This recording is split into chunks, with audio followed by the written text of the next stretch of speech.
Olá pessoal, tudo bem? Hoje a gente vai conversar um pouco sobre um tema chamado perda gestacional, especificamente abortamento de repetição. Esse tema foi objetivo do livro que nós lançamos recentemente pela editora Manoli, em que a gente aborda de uma forma bem atualizada, de uma forma objetiva, todas as formas de perdas gestacionais e que o abortamento de repetição, o abortamento recorrente, é uma dessas formas de perda. A gente denomina perda gestacional a perda da gestação, a perda da gravidez em qualquer época, em qualquer idade gestacional, sendo que antes de 20 semanas, antes da metade da gravidez, geralmente uma gravidez dura em torno de 40 semanas. Então, se a perda ela ocorre antes da 20ª semana de gestação, a gente define isso como abortamento espontâneo. E se a perda ocorre depois da 20ª semana, depois da metade da gestação, a gente considera isso como sendo óbito fetal. Então, especificamente, quando existe o abortamento espontâneo, aquela perda antes da 20ª semana, se ele ocorre de forma repetida, a gente define como sendo abortamento de repetição, abortamento recorrente ou abortamento habitual. Esses são os três termos utilizados para denominar a perda repetidas vezes de uma gravidez antes da 20ª semana. E isso acomete em torno de 2 a 5% dos casais, dependendo da população que a gente está estudando.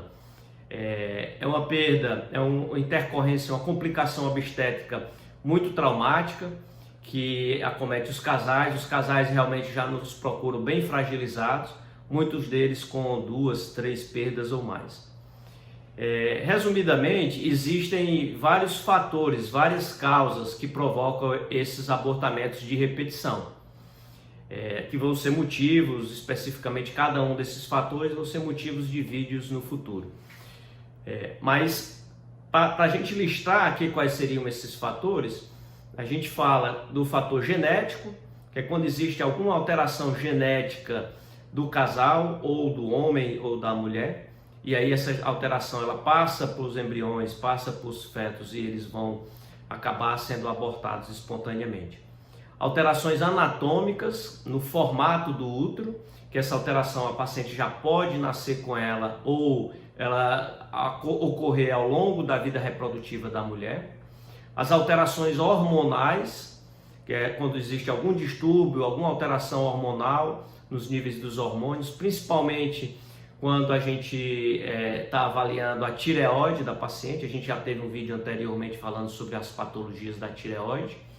E também existem as alterações relacionadas à prolactina, que também pode ter uma associação com os abortamentos de repetição.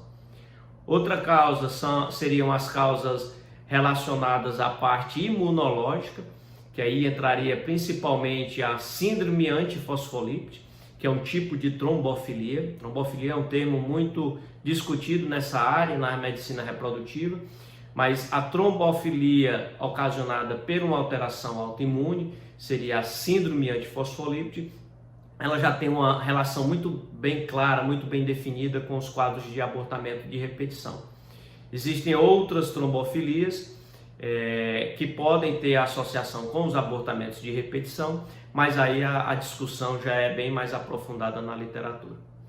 Outra causa imunológica também muito discutida na literatura seriam os fatores que a gente chama de causas aloimunes, quando o sistema imune da mãe reage contra esse embrião. Isso é uma causa muito discutida e que a gente costuma conversar com os casais e avaliar a possibilidade de investigação ou não.